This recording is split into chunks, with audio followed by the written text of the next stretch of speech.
আজকে দুপুরের খাবারে আমি পটল কষা করবো। এই যে পটল আমি কেটে নিয়েছি, দেখানো হয়নি, অনেক পটল ছিল, আর এই পটলটা ভেজেও নিয়েছি। বন্ধুরা এইভাবেই ভেজে নেবেন। আর এখানে নিয়েছি আদা পেঁয়াজ বাটা, আর কিছুটা চিংড়ি মাছের মাথাগুলোকে পেস্ট করে ছেঁকে নিয়েছি, আর কিছু গোটা চিংড়ি আমি দেবো। পটলটা আমার ভাজা হয়ে গেছে, আমি সামান্য লবণ দিলাম আর সামান্য হলুদ দিয়ে দিলাম। পটলটা আমার ভাজা হয়ে গেছে, আমি নামিয়ে দিচ্ছি একবারে। তেজপাতা ফোড়ন দিয়ে দিলাম, দারচিনি দিয়ে দিলাম,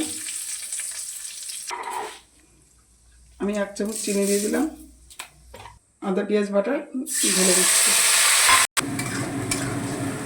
আগে লবণ দিয়েছিলাম, বেশি লবণ দেবো না, আমি 1/2 চামচ লবণ দিয়ে দিলাম।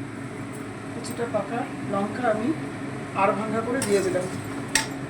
চিংড়ি মাছ আর চিংড়ি মাথাটা পেস্ট করে রেখেছিলাম, এখানে দিয়ে দিলাম, একসাথে কষিয়ে নেব। যে কেন করছি সেটা। এবার আমি হলুদ দিয়ে দিলাম। এবার পটলগুলোকে ঢেলে দিচ্ছি। আমি কিছুটা চিংড়ি মাছ দেবো, চিংড়ি মাছ ভাজবো না।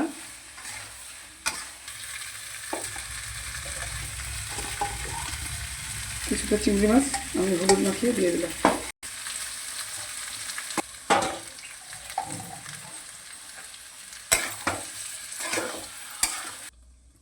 এটা ধুয়ে একটু সামান্য জল দিয়ে দিলাম। এই যে আমার পটল চিংড়ি তেল কষা হয়ে গেছে। আমি যেভাবে করেছি আপনারাও সেভাবে করবেন। এই পটল কষাটা বাড়িতে করে খেয়ে দেখবেন, প্রত্যেকে ভালো বলবে, 1 ভাত খেয়ে নেবেন। লুচি পরোটার সাথেও ভালো লাগবে, ভাতের সাথেও ভালো লাগবে। ভালো লাগলে লাইক কমেন্ট শেয়ার করবেন, পাশে থাকা বেল আইকনে ক্লিক করবেন এবং ফেসবুকটাকে ফলো করবেন, ইউটিউব চ্যানেলকে সাবস্ক্রাইব করবেন। আমার ইউটিউব চ্যানেল শঙ্করী কিচেন। আর সকলে আমার পাশে থাকবেন, আগামী দিনে আরও ভালো ভালো রান্না করে দেখাতে পারবো।